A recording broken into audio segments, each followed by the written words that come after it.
Okay, the steam enters a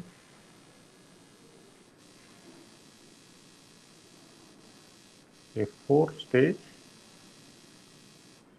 input turbine.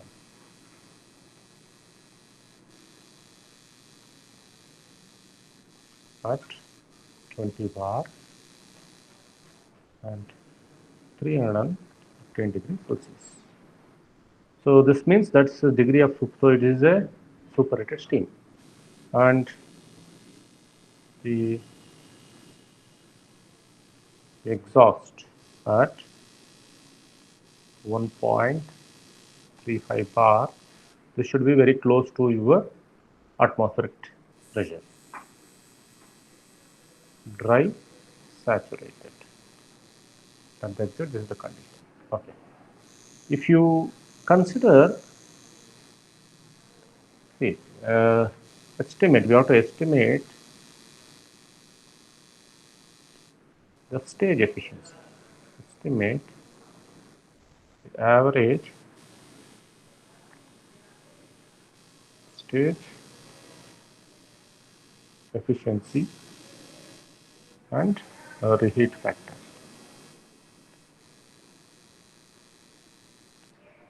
Assume the condition line. So assume suitable conditions. Assume suitable conditions. It's something like an open-ended problem. Fine. Now, so they have given. So if I try to put the Mollier chart for this, put a Mollier chart like this. So just diagram. Fine. So I do have this is your dome, and I do have four stages. That is your the last stage. That is P1. The first stage is P1 is equal to 20 bar, and I have the last stage, that is P5, which is 1.35 bar. So in between, I have four lines. That is 1, 2, 3, 4. Fine. Now, if I try to expand isentropically, this is how the expansion takes place. This is my expansion from 1. So if I call this as 2, 3, 4, 5, 6, that is first stage, second stage, third stage, fourth stage. Sorry, 5 double dash. Okay. Now, if I go by actual thing, say actual, they clearly told that at the exit of my 1.35 bar, that is, if I call that as 5, okay, 5, it is the actual expansion is a dry. So that's how it is. If I call this as 2, 3, 4, 5. Now, how can this particular thing, if it goes by, where are the state points or locus state focus points, or your 315 degrees is going like this. This is my 315 degrees. Now, instead of 315, it is 350. I may get a curve like this. So, if it is 350 or whatever it is. So, the more the degree of superate, this particular line will move up. So, it will be more superated, and your reheat factor will be, already we have seen in the previous class, we have seen that reheat factor will be, it will improve with with an increase in my degree of superate at the entry of this to the steam stopper. Okay. Now, these are my actual things. These are my actual things. Now, at any given point, if I try to look it into the Mollier chart, so from the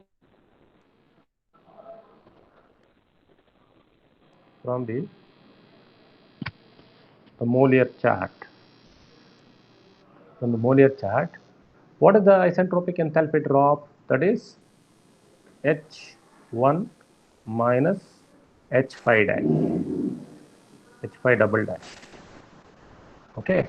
So why I have taken that? So if I try to go over individual thing, from here it is, this will be 3 dash, go with it. This will be 4 dash, this will be 5.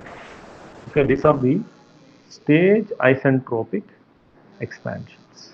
So H5 into H5 dash, if I look at it, so what is your H1? If I look into that, actually it is 3100, roughly 3100, minus your H5 double dash, it is 2500.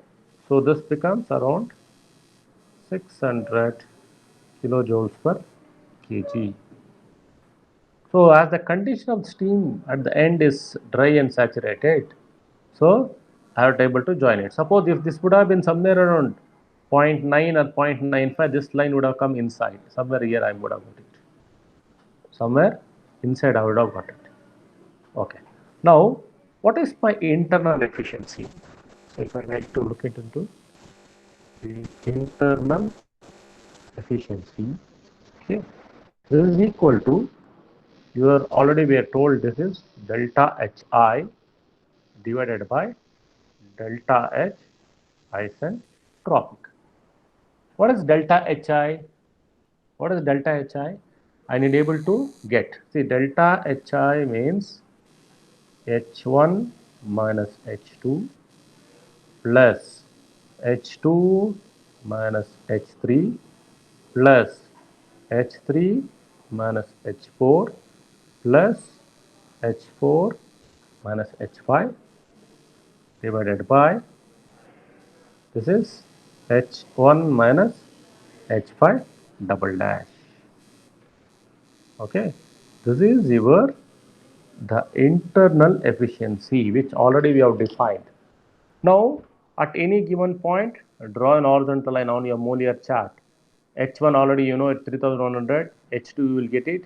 So now simple exercise I want you people to do is actually, so this roughly it comes around 400.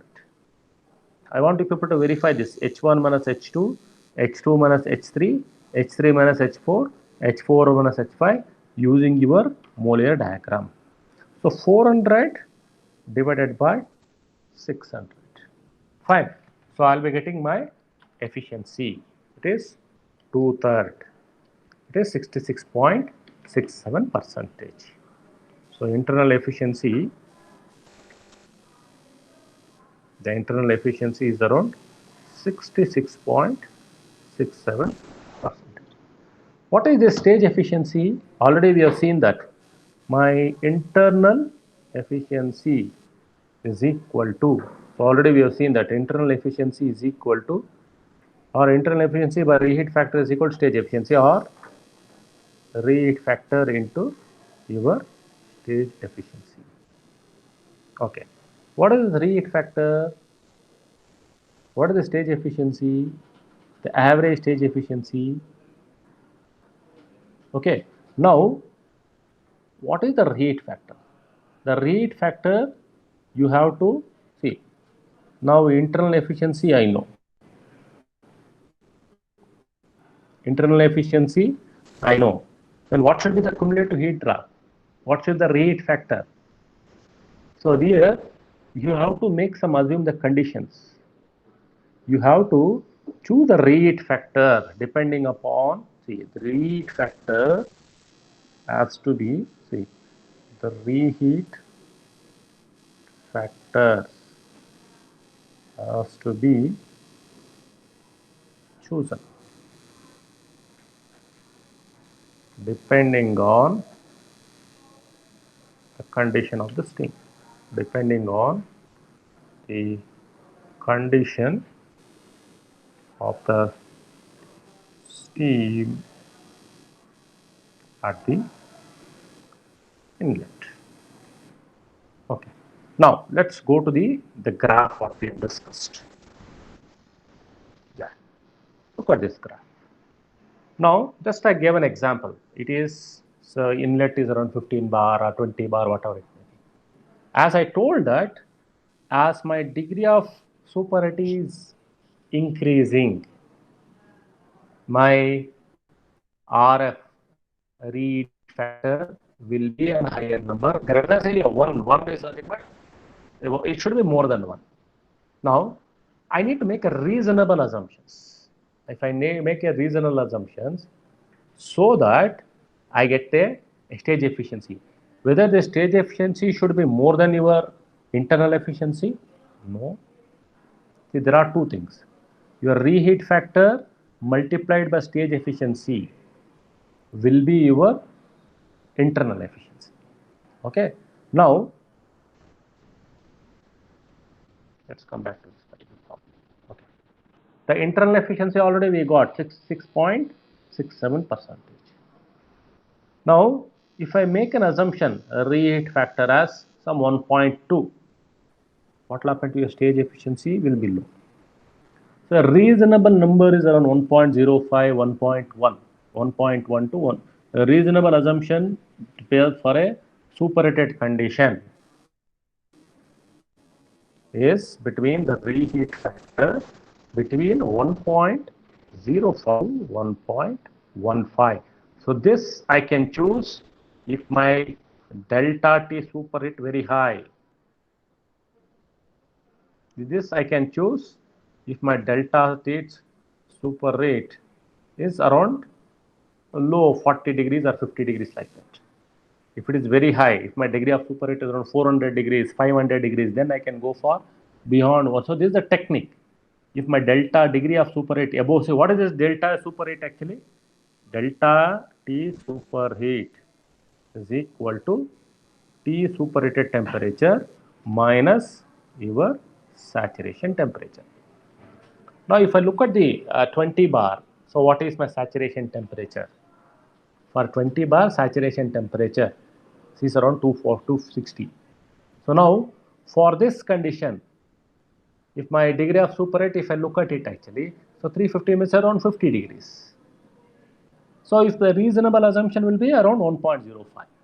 So now, if my depending upon my degree of superheat, I'll assume RF is equal to roughly around 1.05. I'll take RF is equal to 1.05. So from that, this is an assumption what I make. I'll make an assumption RF is equal to 1.05. So my stage efficiency is equal to internal efficiency divided by RF, that is 66.67% divided by 1.05. So I'll be getting around 63.5 or 64, 63.49 or 63.5%. So this is my stage efficiency. Is this sufficiency just sufficient? Now, what is the cumulative heat drop? So now, what is this reheat factor? Now we have to cross check this. We have to go and cross check whether my assumption is good enough or whether I need to change this. This is the first trial. If I call this as a first trial, trial and error method, or first iteration. Now, what is my RF? RF is equal to your cumulative isentropic drop divided by your isentropic work done, or in terms of delta H, if I look at it delta H, or your cumulative heat drop, or I can call it, this is your cumulative heat drop, cumulative heat drop. This is your simple isentropic heat drop. This is for all the 4 stages. This is for a single stage. You have to be very particular about when you are calculating. Now, what is this actually? The cumulative heat drop is actually, this is equal to RF into your isentropic heat drop. What is the isentropic heat drop? Already we got is as 600. So 1.05 into 600. If I do that, I am getting around 630. So 630 kilojoules per kg. So So what is the isentropic drop of each stage? See, if suppose each stage has a similar, assuming each stage has a similar delta H, assuming each stage has similar heat drop, then the heat drop per stage, then therefore heat drop for each stage or heat drop in each stage is equal to 630 divided by 4. So it is around 157.5 kilojoules per kg. So now you go to your Molar diagram. From point 1, you have, see, you drop by 157. Now go to point 1, drop by 150. Okay, drop by 150 and use the point, say, I can call that as, let me use a different color. Yeah. So from there, you take around maybe 157.5, you will get what is called as 2 dash. The 2, let me call that as some 2 triple dash. Okay, 2 triple dash. So that is your point. Since the stage efficiency is point, maybe how much stage efficiency? I am getting around 63.5%. So that is your, what is the stage efficiency? You have to go and cross check now. Okay, once you get this 157.5, see, this will be your 157.5. Okay, now stage efficiency you can go and cross check. That is H1 minus H2 double dash or H2 triple dash is equal to 0.635 into your 157.5. So if I go back and see 0.635 into 157.5, so that is your 100 kilojoules per kg is your enthalpy for stage efficiency with that particular. What is the enthalpy drop? What is the thing that's happening over there? Now similarly, if I do for other stages, you got it? If I do for other stages, I may get somewhere here. This will be 3 triple dash. So if I do here, this will be 4 triple dash. If I do it here, this will be 5 triple dash. So all the points, whatever these particular points, no, these are the, so I'm able to get those particular points which are located on this particular thing, satisfying the, because this satisfies the average stage efficiency, and I can calculate the corresponding pressures. So if it is 20 bar, so what will be this pressure? P2 I should calculate, P3 I should calculate, P4 I should calculate. So P2 will be less than 20 bar, maybe around 11 or 12 bar. P3 will be in and around 6 or 7 bar. P4 will be around 2 to 3 bar. So I should be able to get back those pressure numbers based on this average stage efficiency. So if my average stage efficiency is 63.5%, so I'm able to get your the drop, that is enthalpy drop. Let me calculate. So therefore H1 minus H2 triple dash is equal to 0.635 into that value, that is 157.5. 0.635 into 157.5. So that is your 100.125.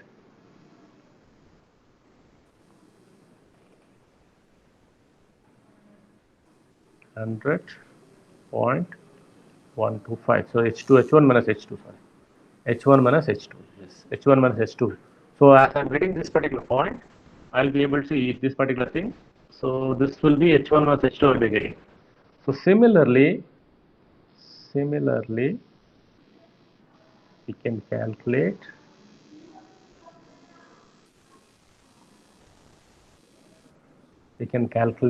cross check it whether this number and what I'm getting on your Moliere chart, whether with that RF is equal to 1.05, whether this correct or not, you can cross check. See, already I told you people can go and get from the Moliere diagram H1 minus H2. Fine. Now, with this particular thing, you recalculated this. Whether this number you got 100.125 and that number what you got from Moliere chart is 101. Fine. If it's 110, then there is some problem. So you have to recalculate. Then you have to go back and change your read factor. Instead of 1.045, you change it to 1.04. Then recalculate it. Similarly, we can calculate for 0.2, 3 and 4. And all have to calculate, see, calculated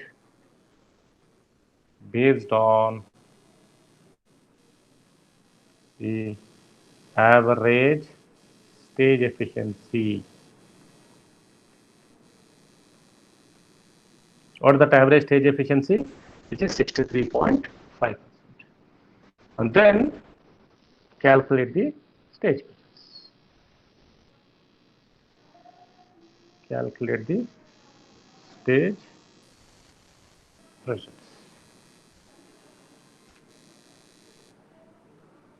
Calculate the stage pressures like P2, P3, P4. So this should be less than 20. The next one should be less than maybe whatever the P2 less than P2, P4 should be less than P3.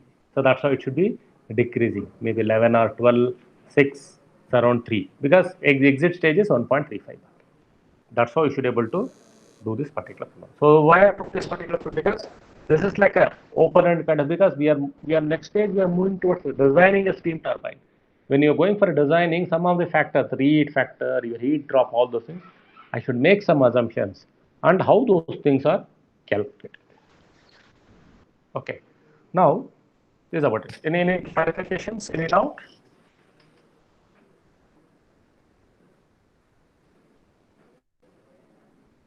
Any doubt? Akash, Abhinav?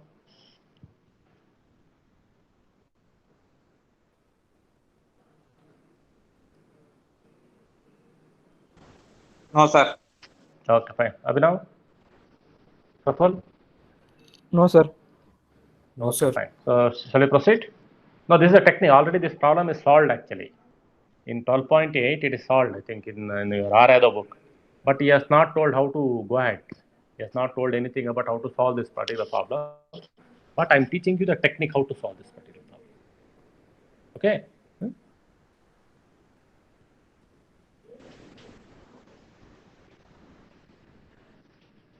Okay, fine.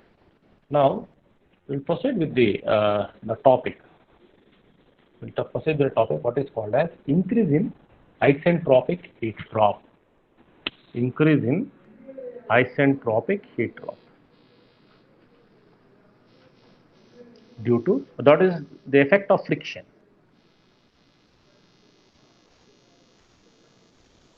Increase in the isentropic heat drop in a stage, in a given stage, in a given stage due to friction. Due to friction, or we can call it as what is the effect of friction on the subsequent stages. Fine. If that is the case, let's look at the TS diagram or HS diagram. What happens? Let us draw both TS and HS diagram.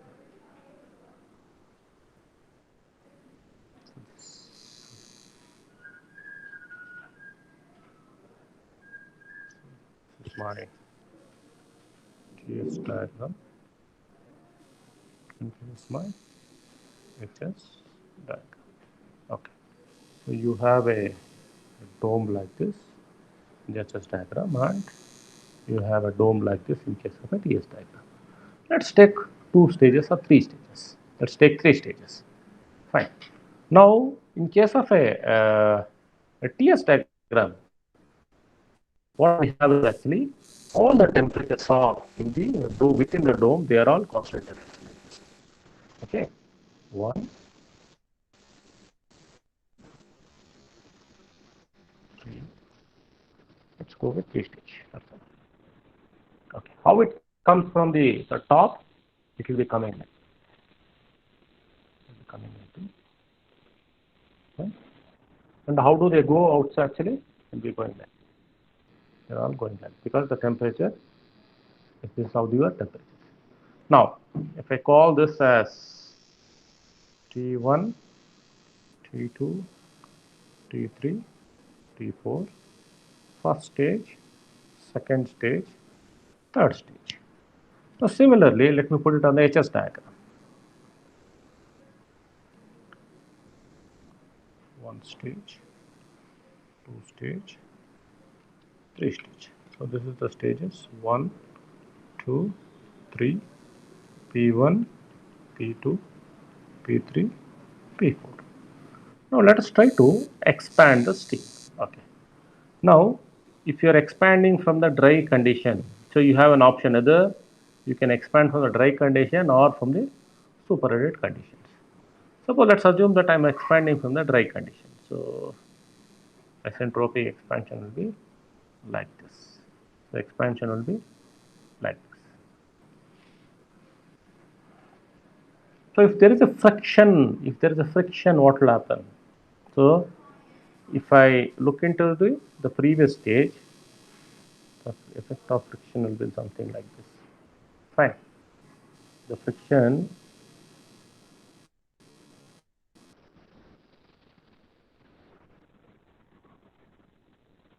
are the things you can expect to happen.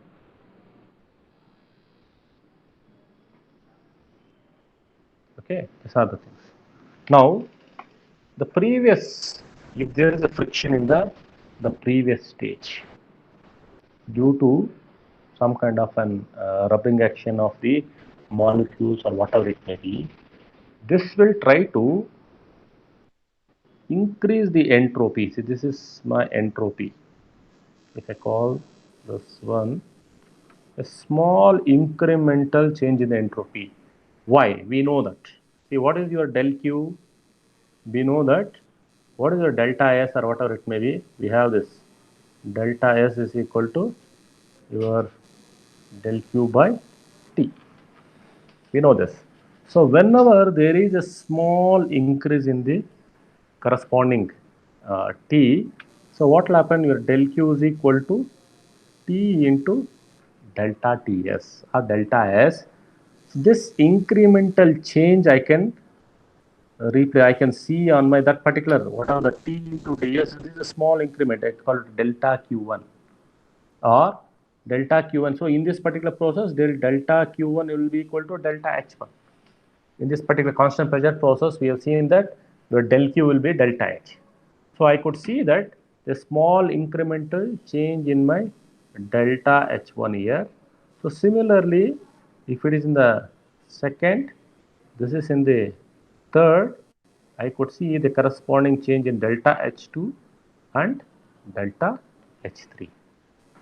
Small delta, it's not a big delta. Small delta H1, delta H2, delta H3. Can I show this on my HS diagram? Yes. So instead of, if I call this as point, this is a P1, P2, this, if I call this as point A, B, C, D. So because of this particular thing, the point delta S will be somewhere here. So CD, I can call this as E. So if this is isentropic, it will go like this. Fine.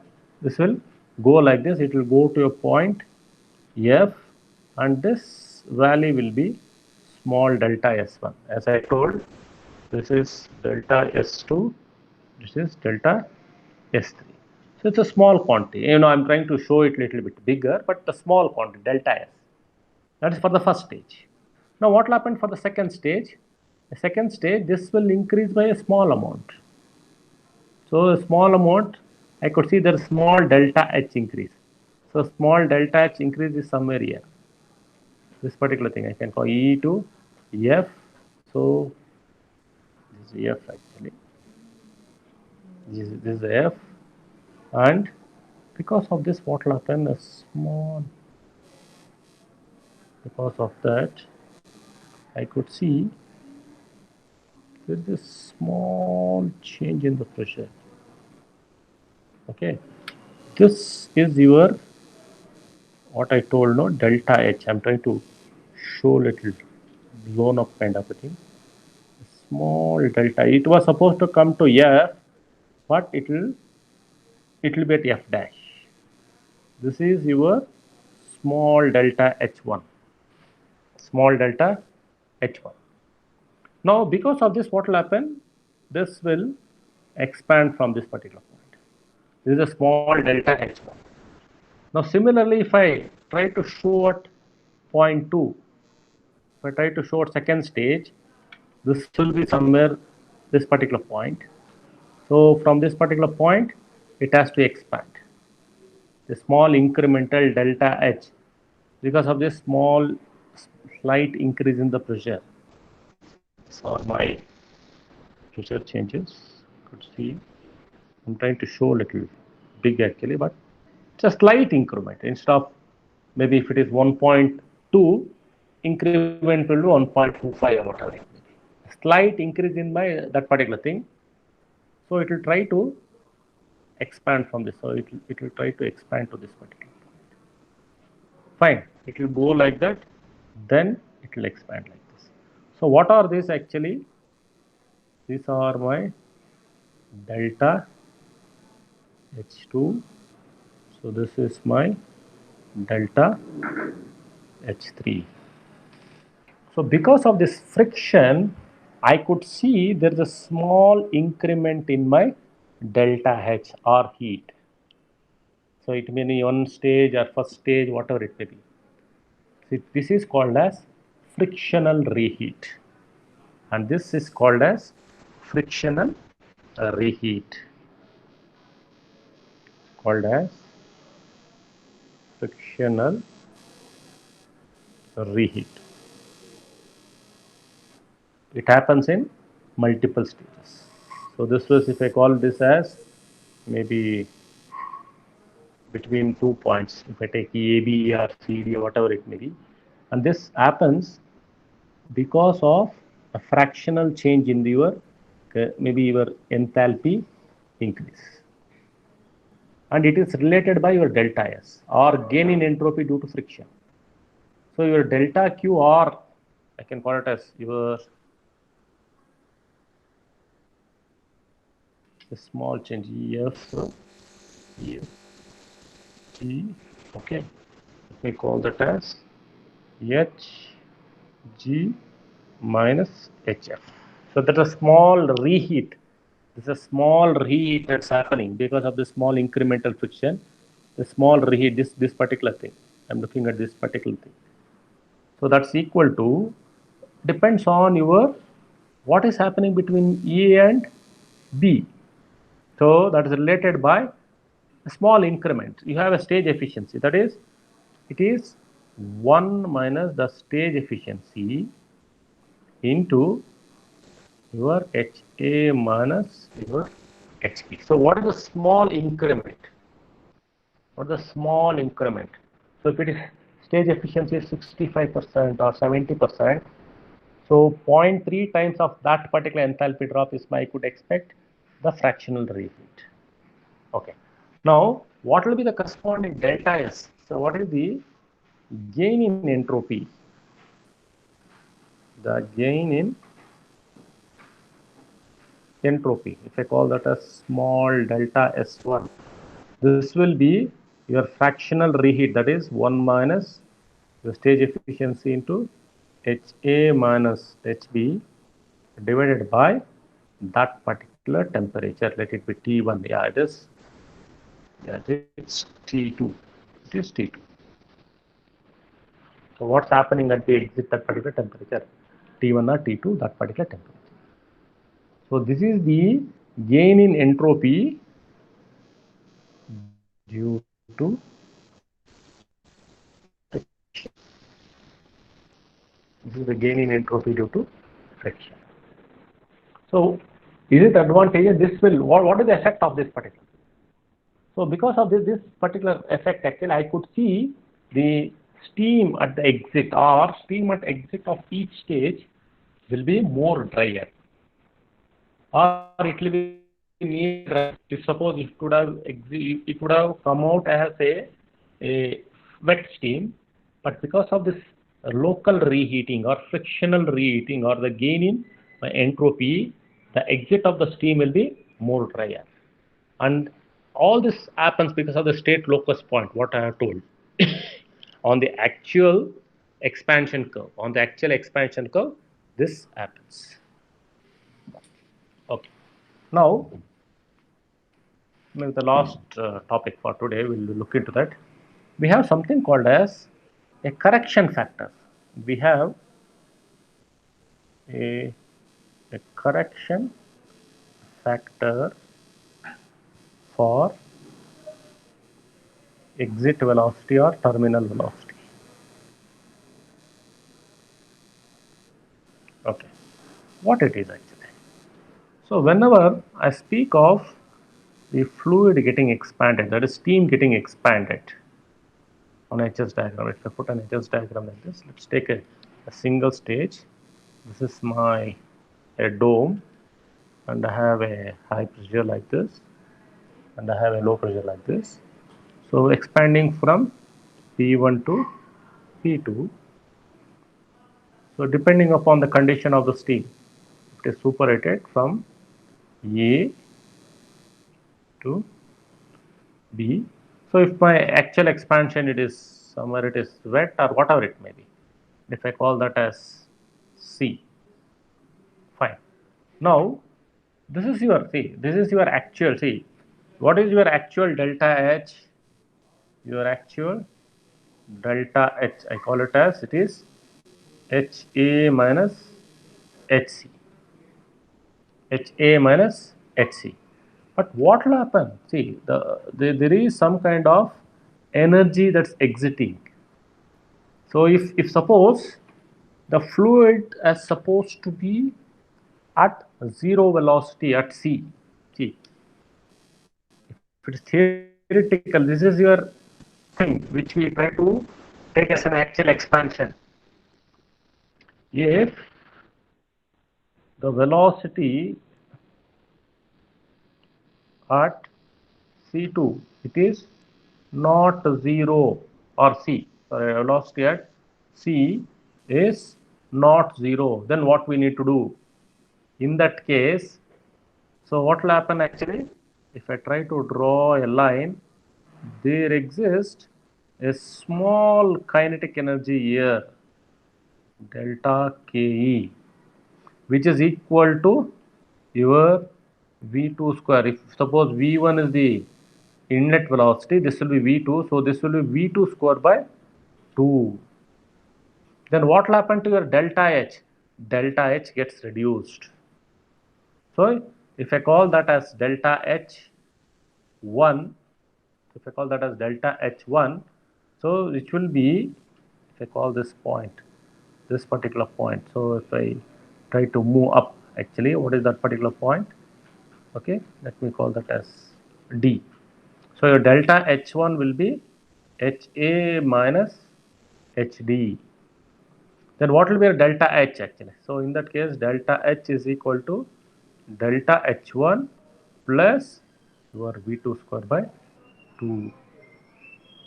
Or I can write your HA, or your HA is equal to HD plus V2 square by 2 plus delta H1. What is the enthalpy at D? Fine. What is the enthalpy at D plus V2 square by, sorry, enthalpy at C?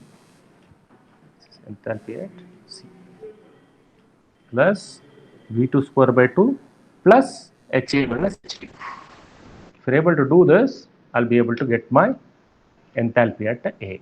Or we can call this as the, so I need to, at any given point, I need to add this V2. So if there is no exit velocity, then this term will be 0. V2 square by 2 will be 0. If there is an exit velocity, if there is a term in, so the V2 is called as the terminal velocity. V2 is called as the exit or terminal velocity, and I need to add this correction factor. V2 square by 2 correction factor has to be added if I want to calculate the corresponding work done or whatever. Okay, so we'll try to stop at this particular